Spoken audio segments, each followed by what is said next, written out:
from watching the all 22. You Yes. guys made the plays when you needed to. You made the Yes. important plays when you needed to keep Huge. drives going, and it was quite a to game. score you. That's the biggest thing that I think I took out of the game, at least from watching the all 22. Like they just made plays when they needed to keep drives going, and just in big moments, they Fields, and whether it was the offense or the defense coming up big, Huge. You just did what you had to do to win, and that was sometimes that's all you really need to do. But I want to get your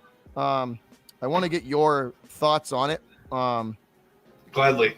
Oh man, it was a game. I mean, this whole week. I mean, it's Packers week now, but let's talk about that first. But man, it is great to be a Bears fan right now. It is probably the best time to be a Bears fan that we've had in maybe a decade or more, less, something like that. It's been a long time since it's been this great to be a Bears fan.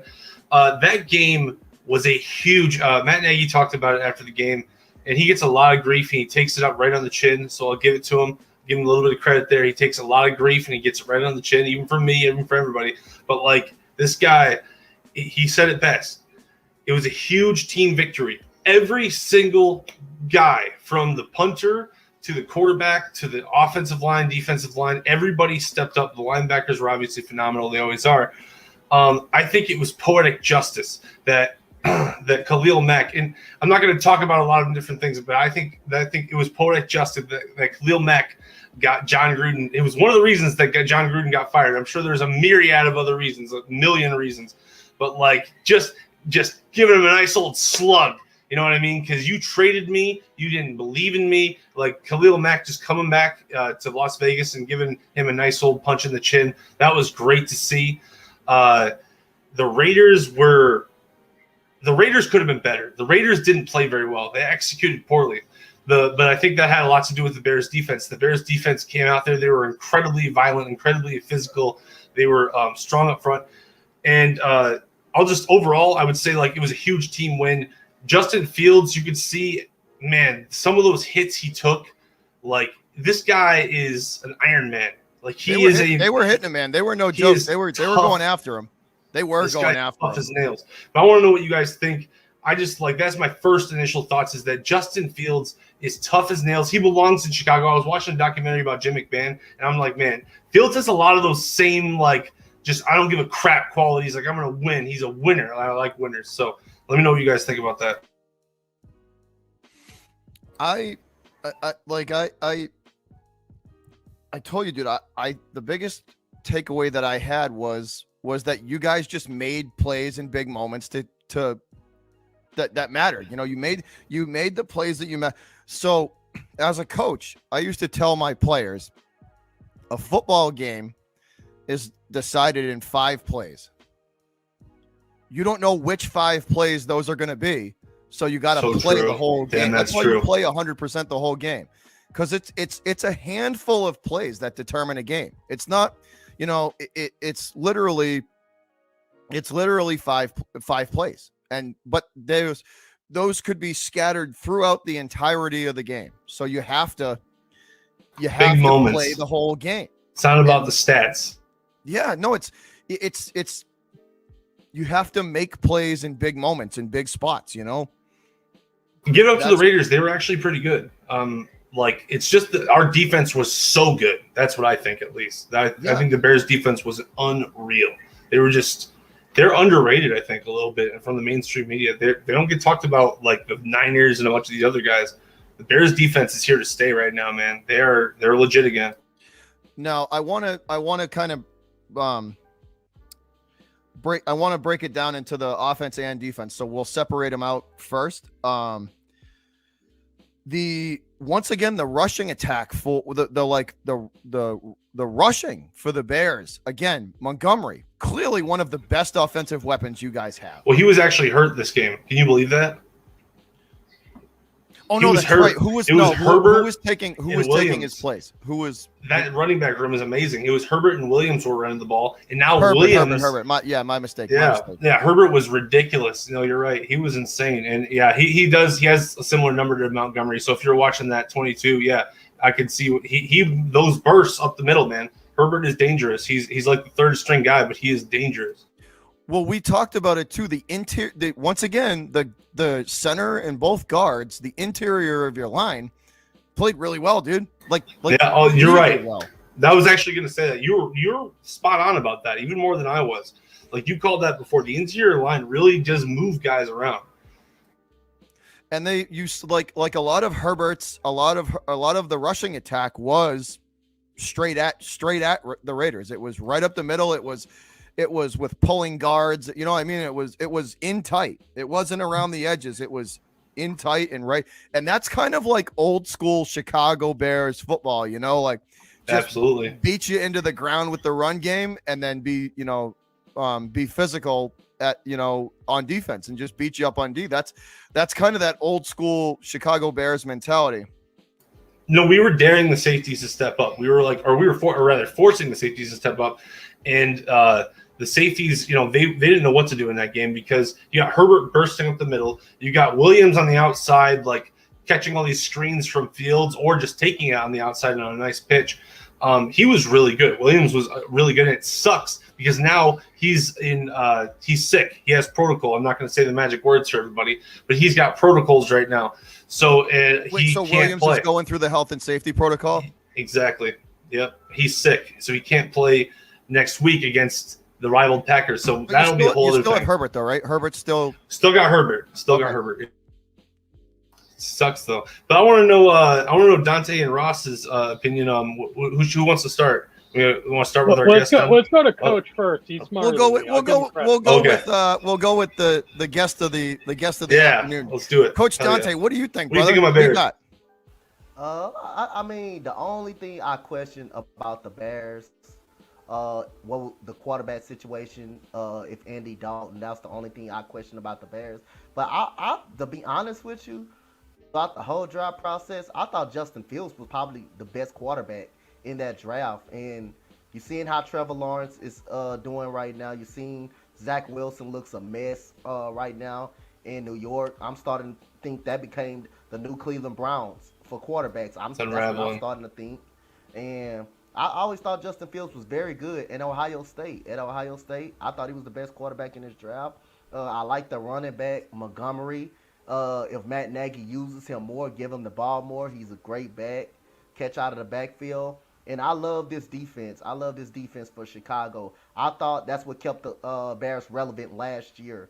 And the Saints had a horrible time scoring on them even in the playoff game. The problem was just the quarterback, Mitchell Trubisky. But now I know he's happy in Buffalo. Was it Matt Nagy? Was it Mitchell Trubisky?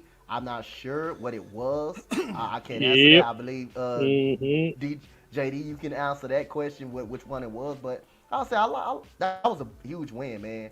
And the Raiders was explosive on offense. They were good. They have two good backs, Jacobs, and the Bears just went in there and just shut them down, man. And I'll say the only weapon that I see the Raiders exploiting is Darren Waller. The Bears took him out of the game. And you take him out of the game, you pretty much take with no running game. They haven't ran the football yet well this year. With no running game, I don't see how the Raiders can beat pretty much anybody. And the Chicago Bears done a great job. That offensive line was doing a great job. Robinson, they made the plays when they needed to make, like Bobby said, down the stretch. They wanted it more. And I'm happy for Khalil Mack because that man deserved his money in Oakland. And John Gruden just straight up disrespected him and kicked him out the door like it wasn't nothing. So I'm just happy for Khalil Mack and the Chicago Bears, man. So again, Aaron Rodgers still, I think they're vulnerable than ever. And I think Chicago has a great chance of beating them this year and at least taking a split with them this year. I think Chicago, with that defense and Justin Fields keeps getting better and better every single day, I think the Bears team can be scary. Before I respond to that, I don't know what Ross thinks too.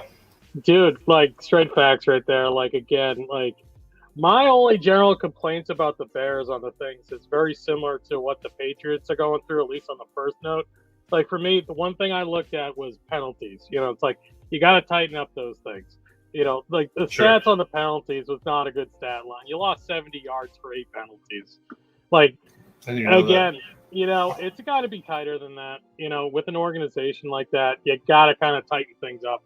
Especially with the fact is you guys are already a little behind the game because you're switching out quarterbacks and everything else. True. The third down production was down. It is what it is.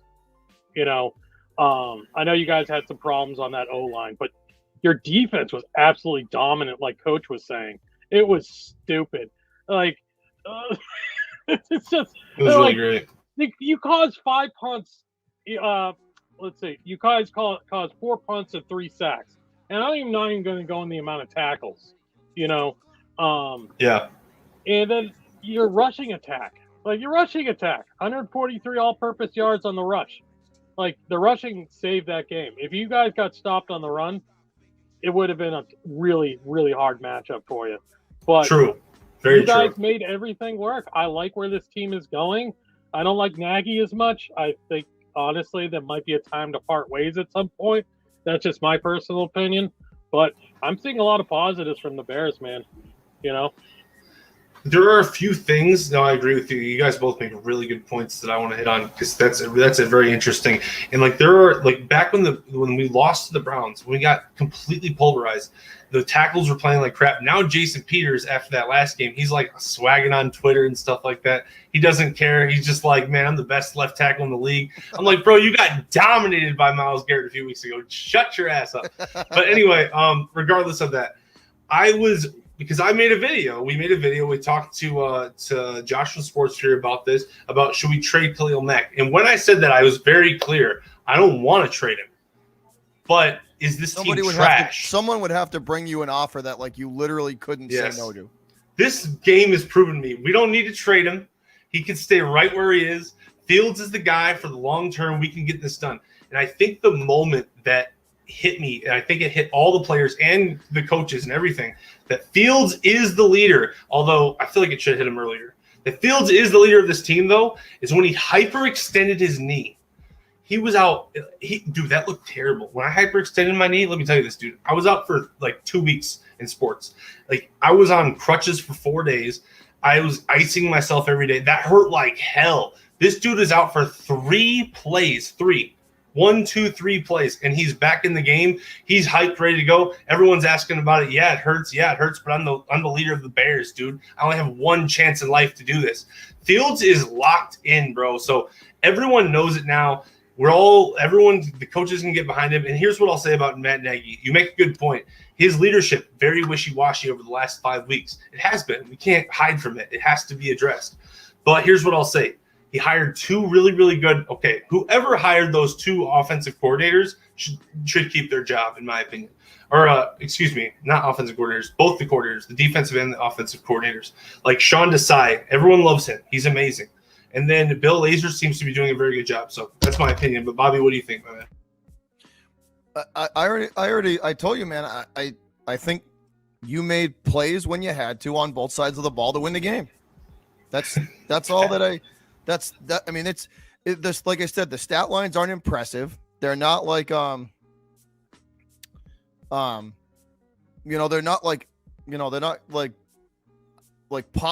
not really like impressive. It's just when you make play, you guys just ground it out, you know? No, I'm with you. I really hope Montgomery is back next week, because he's the engine that could, man. That guy, you can ride him like a horse. He can do anything. So I'd love to have him back. It also showed you that the rest of your running back room is pretty good. It's damn good, yeah. So that's what I'm saying. Ryan Pace, whoever's making these decisions, they can't be all bad. Yes, are they bad in the media? Yes, Matt Nagy is a dummy in the media. He says a lot of dumb stuff. He talks way too much. But I don't know. These guys are talented, man. The guys they put on the field are talented. So that's all I can say.